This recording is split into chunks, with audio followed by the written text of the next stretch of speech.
Welcome to McPlum, simple solutions served daily. In this video, I will explain how to hyperlink multiple cells in Excel. To start, select the cell or cells you wish to hyperlink. Right-click your selection and choose Link from the context menu. A dialog box will appear, offering several linking options. For a simple external link, select Existing File or Web Page, and then type or paste your desired web address into the address field. Click OK to apply your new hyperlink. Now, let's explore linking to specific places within your current Excel workbook. Again, select the cell or cells for your hyperlink. Right-click and choose Link. This time, in the Insert Hyperlink dialog box, select Place in this document.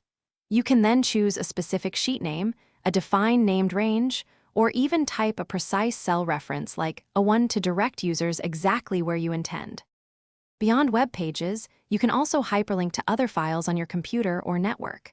Select your desired cells, right-click and choose Link. In the Insert Hyperlink window, ensure Existing File or Web Page is selected. Instead of typing a web address, use the Look in drop-down or Browse for File button to navigate to and select the document you wish to link.